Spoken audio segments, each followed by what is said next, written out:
우리 계속해서 하나님의 말씀 함께 나누겠습니다. 하나님의 말씀은 구약성서 하박국 2장 3절과 4절입니다.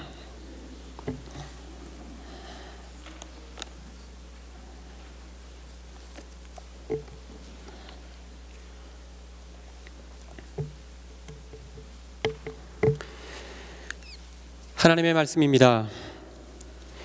이 묵시는 정한 때가 있나니 그 종말이 속히 이르겠고 결코 거짓되지 아니하리라. 비록 더딜지라도 기다리라. 지체되지 않고 반드시 응하리라.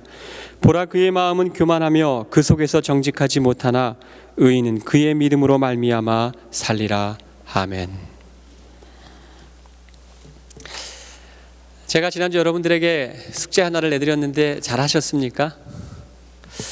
무슨 숙제인가라고 생각하실 텐데, 제가 올 한 해를 되돌아보면서 하나님 안에서 감사해야 할 것들 10가지를 한번 적어보시라고 말씀을 드렸던 것 같아요. 여러분 잘 적어보셨습니까?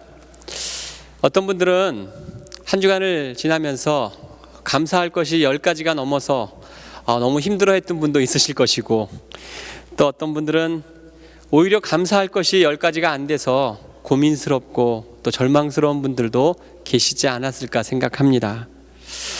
감사할 것이 많았다면 문제가 없죠. 워낙 감사한 것이 많았다면 은혜니까. 하지만 나에게 감사할 것이 없었다면, 10가지를 적으려고 했지만 10가지를 다 채우지 못했다면 무슨 문제가 있었을까? 상황이 힘들어서일까? 세상이 너무 불공평해서일까? 아니면 내 주위에 정말 좋은 사람들이 없어서일까? 아니, 심지어는 운이 없어서 나에게는 감사한 것이 없는 것일까? 여러분, 물론 그렇습니다.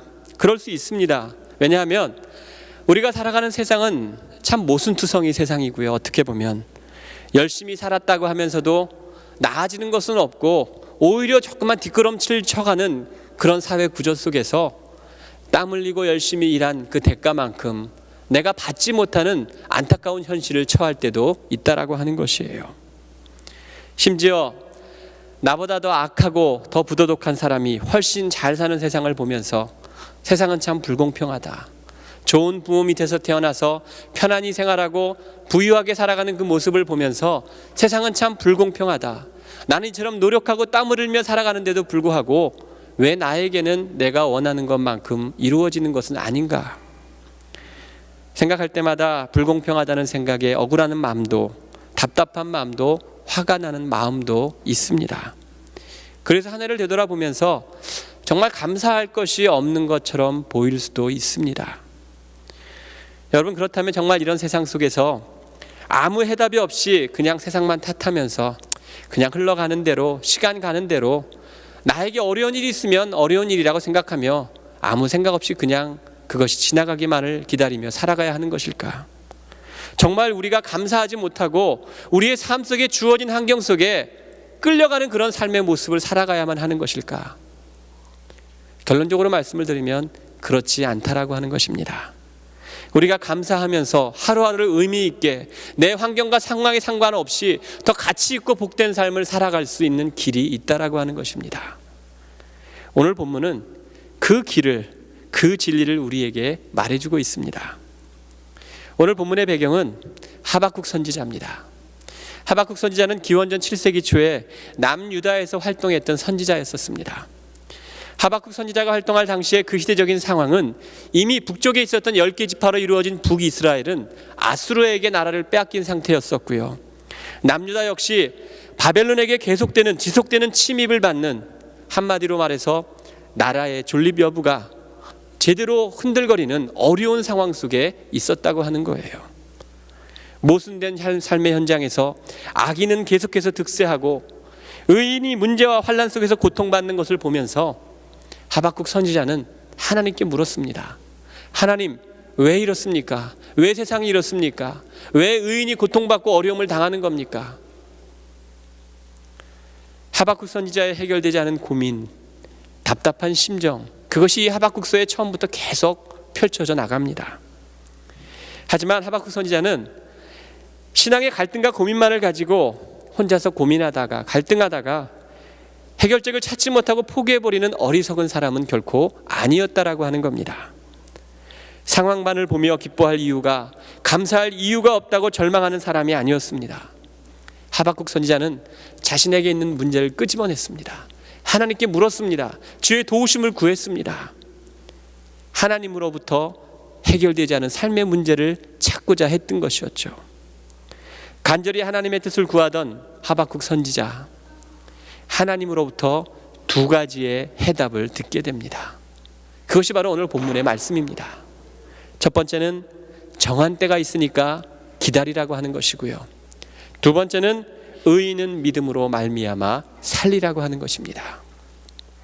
이런 깨달음으로 눈앞에 보이는 것은 죄악이었고 또 부조리였고 모순투성이었지만, 하박국 선지자는요, 그러한 현실 너머에 있는 하나님의 사랑, 하나님의 계획, 하나님의 뜻을 발견할 수 있었습니다.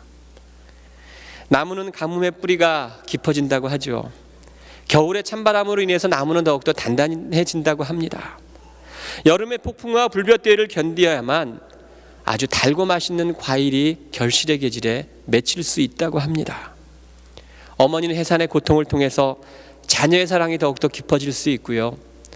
부부는 가정에 있는 많은 환난과 많은 시련을 겪어 나가면서 더 깊은 일체감을 가질 수 있다고 합니다. 어려운 일을 당할 때 믿는 자에게는 오히려 시련은 인내를, 인내는 연단을, 연단은 감사를 가져온다는 사실을 깨달을 수 있어야 할 것입니다. 하박국은 환난을 통해서 더욱 견고한 감사의 신앙을 지니게 되었고요.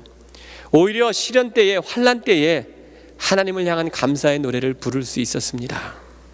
이것이 바로 하박국 선지자가 그토록 하나님께 질문하고 하나님께 고민을 토로했던 하박국 선지자의 마지막 결론이었어요. 사실 하박국이 처해 있던 현실은 전쟁의 위험이 있었고요, 의식주의 궁핍이 있었고요, 예배의 위기, 경제적, 정치적, 종교적으로 어느 것 하나 희망적으로 보이는 것이 없는 절망적인 상황이었었습니다. 그냥 주저앉아 통곡하고 땅을 치며 하나님을 원망하고 싶은 그런 심정이 가득했었을 것입니다. 그럼에도 불구하고 믿음의 눈으로 세상을 바라보았더니, 그리고 자신을 바라보았더니 삶이 다르게 보였습니다. 그에게 보였던 삶의 모습은 한마디로 감사였습니다. 하박국 선지서의 마지막 결론인 3장 17절 18절을 보면, 비록 무화과 나무가 무성하지 못하며 포도나무에 열매가 없으며 감람나무에 수출이 없으며 밭에 먹을 것이 없으며 우리의 양이 없으며 외양간에 소가 없을지라도 나는 여호와로 말미암아 즐거워하며 나의 구원의 하나님으로 말미암아 기뻐하리로다. 이것이 그가 내렸던 마지막 결론이었습니다. 여러분, 신나지 않습니까? 참 통쾌하지 않습니까? 답답하고 억울하고 절망 속에 있었던 하박국 선지자의 마지막 모든 것을 역전시키고도 남을 만한 믿음의 고백, 그것이 바로 이 하박국 이서의 마지막 결론이었다고 하는 것이에요. 아무리 하박국을 사단이 흔든다 할지라도, 아무리 세상이 그를 절망으로 몰아넣었다 할지라도 믿음의 힘으로 주님을 바라보았더니 어떤 상황 속에서도 감사할 수 있었던 감사의 능력이 그의 삶 속에 나타날 수 있었던 겁니다. 더욱이 하박국이 감사했던 것이 더 귀하게 여겨졌던 것은요, 그는 아무것도 없는 중에 드린 감사였다라는 겁니다. 하박국서 3장 17절 18절의 내용은 그 당시 농축과 목축에 있었던 이스라엘 민족에게 있어서는 아무것도 없는 절망의 상태였었습니다. 생존에 필요한 가장 최소한의 양식조차도 없었던 어려운 상황 속에서도 그는 하나님의 신실하심을 바라볼 수 있었고, 의인은 믿음으로 살리라고 하는 주님의 약속을 붙잡고 인내하고 기다렸더니 그의 마음속에는 세상을 바꾸고도 남을 만한 감사가 넘치게 되었다는 것이에요. 하박국의 이러한 감사의 이유가 무엇인지 아십니까? 감사의 출발이 무엇인지 아십니까? 그것은 전적으로 하나님께 있었습니다. 그가 감사할 이유의 모든 것은 바로 하나님께 있었다라고 하는 겁니다. 자기에게 주위에 있는 상황의 모습, 환경의 모습, 내가 지금 누리고 있는 것, 그것이 아니라 그 안에 역사하시고 힘을 주시고 은혜를 주시는 하나님이 그에게 감사할 수 있는 힘이 될 수 있었다는 것이에요. 여러분, 지나온 한 해를 한번 되돌아보십시오. 어떤 분들은 감사와 풍요가 넘치는 올 한 해 참 잘 살았다, 하나님이 도우셨구나, 이런 분들도 계셨겠지만 어떤 분들은 하루하루가 근심과 염려 속에 눈물 흘리지 않고는 살아갈 수 없었던 그러한 고통의 나날을 겪었던 분들도 있으셨을 겁니다. 하지만 어떠한 관점으로 우리의 삶을 바라보느냐에 따라 우리의 삶은 달라질 수 있기에 그 누구도 지금 현실 앞에서 교만할 수 없고 그 누구도 지금 현실 앞에서 절망할 필요가 없다라고 하는 것입니다.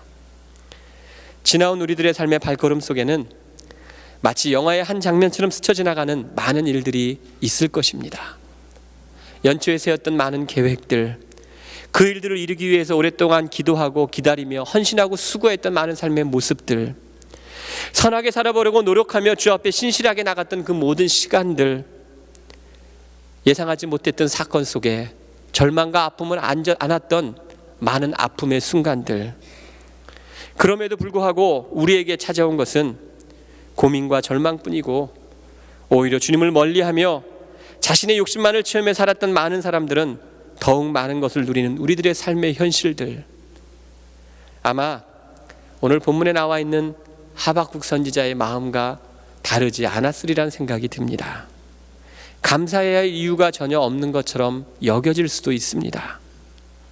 그럼에도 불구하고 침묵하시는 것 같고 아무 대답이 없으신 것 같은 우리 주님께서는 하박국 선지자에게 말씀하셨던 것처럼 정한 때가 있으니 기다리고 믿음으로 그 문제를 바라보라고 말씀하시기에 우리는 오늘 감사할 이유가 있다라고 하는 것입니다. 주님이 결코 우리를 포기하지 않으시고 지금도 우리 가운데 신실하게 일하시는 주님이 계시기 때문에 우리에겐 소망이 있고 우리는 그로 인해 감사가 있을 수 있습니다. 믿음으로 산다고 하는 것은 우리를 구원하시고 선한 길로 인도하시는 주님을 신뢰하는 삶이고요, 전적으로 의지하고 순종하는 삶이 바로 믿음으로 살아가는 삶입니다. 오늘 내가 주님 앞에 신실하게 믿음으로 서 있다면 우리는 오늘 우리를 위해 베푸시는 하나님의 일하심을, 지금도 우리를 위해 중보하시는 주님의 은혜를, 우리를 붙잡아 주시는 주님의 손길을 우리는 느끼며 발견할 수 있게 될 것입니다. 한 해의 가장 큰 감사의 날, 추수감사절을 맞이하면서도 혹시 여러분의 마음속에는 감사보다는 여전히 곤고한 마음이 없으신지 모르겠습니다. 근심이 풀리지 않는 매듭으로 인해서 걱정 속에 예배하고 있는 분은 없으신지 모르겠습니다. 그러나 여러분들에게 그런 상황을 허락하신 하나님은 분명 그 일을 통해 이루시고자 하는 선하신 하나님의 계획, 하나님의 뜻이 있을 것입니다.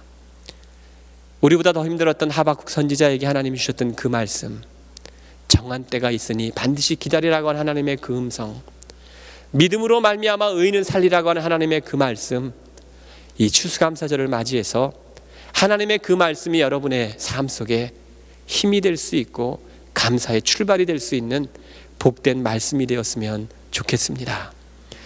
여러분, 오늘 이 추수감사절을 주일을 맞이해서 아직도 마음속에 떨치지 못했던 근심과 염려가 있다면, 올 한 해를 지나오면서 많은 걱정과 염려가 있었더라면 그냥 내려놓았으면 좋겠습니다.